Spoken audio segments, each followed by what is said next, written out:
I have a strange relationship with water. I'm drawn to it. I love it. My dream is to one day live by the ocean.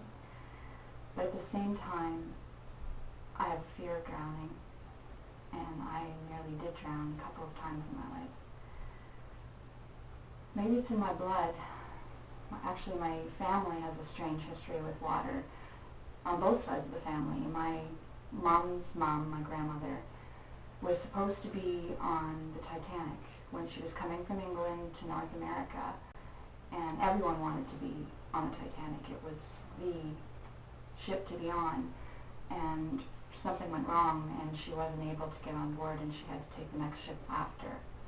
And when I think that had she been able to take the trip that she wanted, my mother wouldn't have existed, I wouldn't have existed, my sister, my brothers, my nieces and nephews.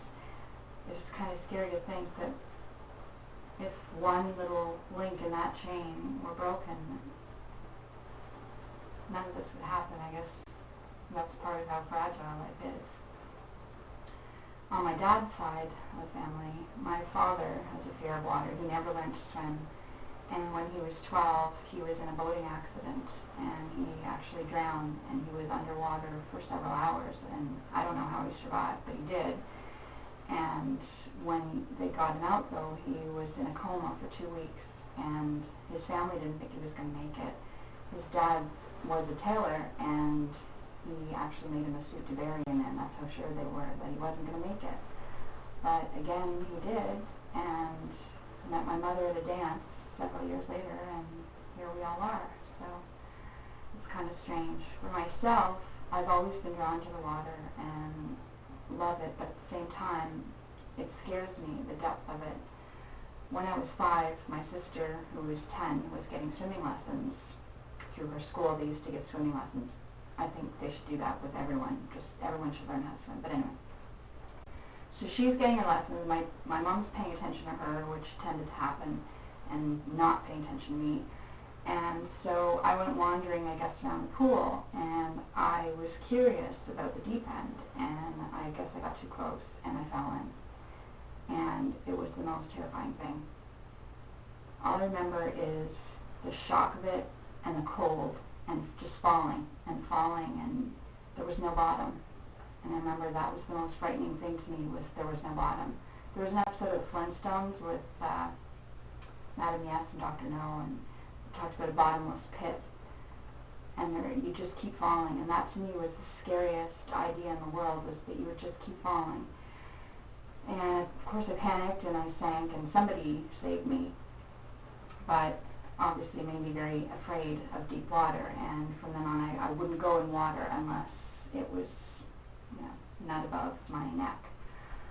And then when I was 12, I was in a public pool, and I tried to be a little bit more daring, and I went over to the deep end, but clinging to the edges.